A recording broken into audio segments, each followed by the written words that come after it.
make this film for a while, I'm actually going to kill two birds with one stone here. So what happens is, just as men create buildings to leave monuments, that's kind of the idea that goes into having children. So whenever you have a child in a certain way, that's like a building, and men look at them as like their lasting legacy. Like, so the idea is, when you have a kid, that is your legacy. But if you build a stone like the pyramids, they left a legacy in stone. So that same idea carries into children. And I'd like to also tell you that I had noticed this a long time ago, how you see Jehovah and Yahweh are actually just the same forms of a word. In Hebrew, those are spelled the exact same way.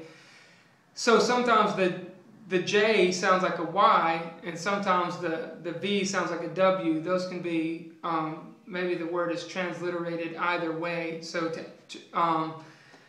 I had noticed that when I saw Jove, Jove, and I noticed, I'm like, hey, that looks kind of like Yahweh. So I was confused there. I didn't tell anybody about it because I thought it was kind of weird and it made me nervous. It's in a parallel, it's the same way that Allah goes back to the word oak, which means tree. Allah means tree.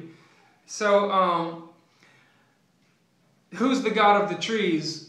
Yahweh. Who's the God of the sun? Yahweh. Who's the God of us? Who's the God of this planet? Who's the God of all the constellations, all the stars, and all the galaxies and everything? Yahweh, right? And Galactica is like, I believe that comes from like the same word as like lactate, because they thought the Milky Way, or the lactate way, right, was milk. And I believe they even said at one point that came from Hera's breast. So Zeus, it's interesting, Zeus and Jupiter also were the highest gods of like Roman and Grecian culture. So I wanted to read this to you, but Yahweh is the highest God, period. And this is going to kind of explain to you why and where that comes from. And this is reading from Two Babylons by Alexander Hislop. It says, to understand the true meaning of the above expression, reference must be had to a remarkable form of oath among the Romans. In Rome, the most sacred form of an oath was, as we learned from Aulus Gellius, by Jupiter the stone. This, as it stands, is nonsense, but translated lapidum, stone, back into the sacred tongue, or Chaldean, and the oath stands by Jove the sun, or by the son of Jove. Ben, which is in Hebrew is son, in Chaldean becomes Eben, which also signifies a stone, as may be seen in Ebenezer, the stone of help. Now, as the most learned inquirers into iniquity have admitted that the Roman Jovis, which was anciently the nominative, is just a form of the Hebrew Jehovah, or Yahweh. It is evident that the oath had originally been by the son of Jehovah, Yahweh.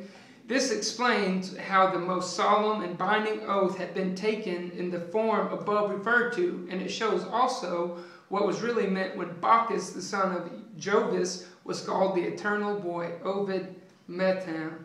So I thought that y'all might find that interesting. If anyone had ever wondered why those words look similar, you find that it's because anciently Yahweh, we know that Yahweh is God. Yahweh is the one who came down in the person of Jesus Christ. Jesus Christ is, his name shall be called, help me out here. I can't remember, Emmanuel, which interpreted as God with us. And in him dwelleth all the fullness of the Godhead bodily. So Jesus became flesh and dwelt among us, or Yahweh became flesh and dwelt among us. So I thought you might find that interesting. Okay. I hope you know a little more about the connection now between why the chief deity was always referred to Jupiter, Zeus, and Jove. It's because Yahweh was the God, and they just took those and made their own little customs out of it. So I hope that you found that interesting, and thanks for watching.